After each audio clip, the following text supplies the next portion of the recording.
Welcome back to Keeping Hope Alive. I'm Jo Comerford, and in this episode, you're going to hear from educator Mina Beckman. Well, my name is Mina Beckman. I teach 7th and 8th grade social studies.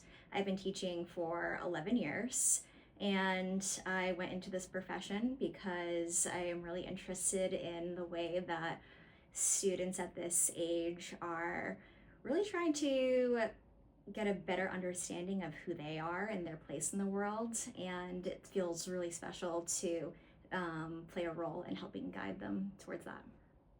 What drives me to do what I do is the way that public education serves to allow all people to have a voice.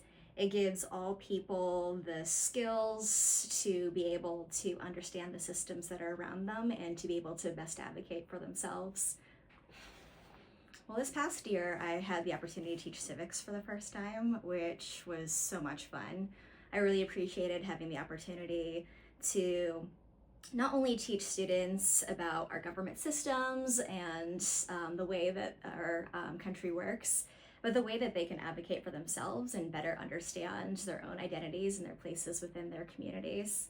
As part of the course, students had the opportunities to engage in a civic action project where they got to explore the things that they were passionate about.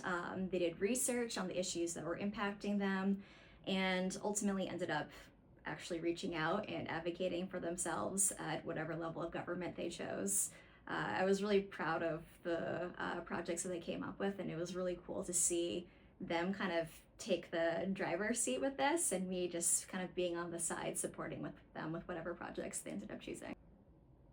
I think generally, education is underfunded. There are limited resources that are available to support students, and I think we all know that the more resources that are available in our schools, the more supports and the more successful students can be. I think as a teacher, what sometimes causes me stress or anxiety would be limited resources, but also both the need and the want to be doing more.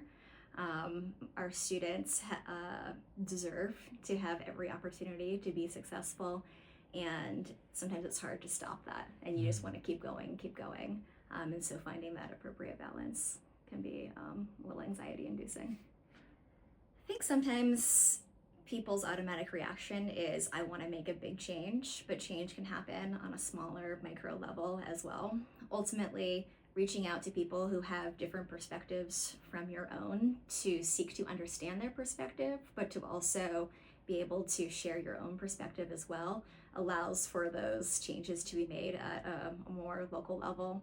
I think also just engaging with your local government as well, you can feel good about knowing that you're enacting something at a more local level. I also think something that's helpful with kind of remaining positive and is finding community. I think community can be found whether it's just your neighbors or finding people who have similar interests as your own. I think I have the opportunity to see students in a space, in a setting where they're encouraged to put themselves out there. They're encouraged to think maybe in a different way than they've thought before.